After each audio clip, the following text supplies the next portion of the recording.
Bonjour à tous, aujourd'hui je vais vous raconter l'histoire de Au secours Waldo. C'est l'histoire de trois petits lapins, Nicolas, Oscar et Victor. Ils étaient toujours prêts à faire des bêtises, de vrais polissons.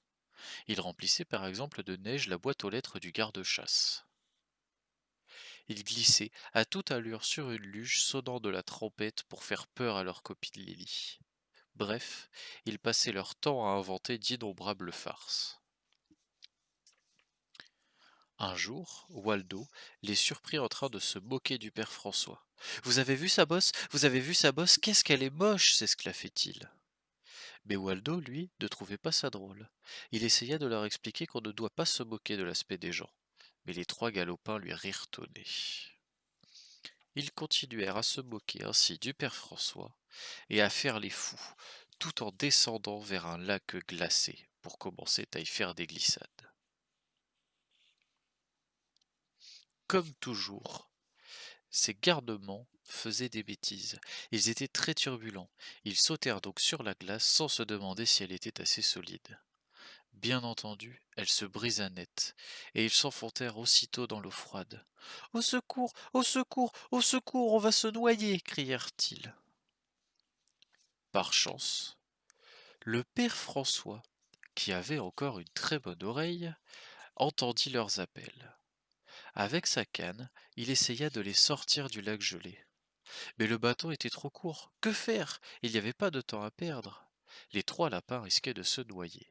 Mais heureusement, Waldo, lui aussi, avait entendu les cris. Il courut jusqu'au lac aussi vite qu'il put.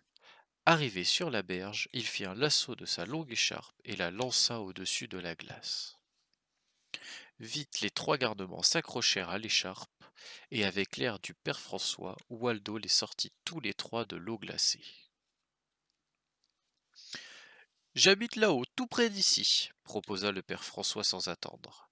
Aidé par Waldo, il emporta aussi vite que possible les trois petits lapins grelottants et dégoulinant dans sa maison. On les ranima avec un bon bain bien chaud et une bonne tisane. Au fond de leur bassine, les trois coquins avaient terriblement honte. Nicolas bégaya. Nous regrettons ce que l'on vous a fait et se moquer de vous à cause de votre bosse. Ah mon Dieu, dit en riant le père François, cette bosse, je me la suis faite à force de porter ma hotte quand j'étais jeune.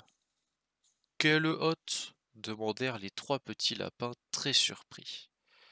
Mais voyons, quand on est lapin de Pâques, on doit porter chaque année une hotte très lourde. Quoi? Vous avez été vraiment lapin de Pâques? Il n'y a pas plus beau rêve pour un lapin que de devenir lapin de Pâques.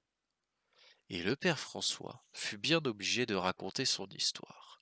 Il évoqua ses aventures les unes après les autres, jusqu'à ce que les jeunes lapins en aient les oreilles qui bourdonnent.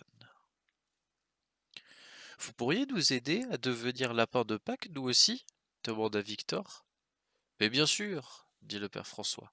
Si vous venez me rendre visite de temps en temps, je vous révélerai les secrets des lapins de Pâques. Ça vous plairait? Et comment? S'écrièrent les trois lapins. Nous viendrons dès demain. Et c'est ainsi que Nicolas, Oscar et Victor passèrent de soirées passionnantes chez le père François. Il paraît d'ailleurs qu'ils ont fini par devenir trois véritables lapins de Pâques.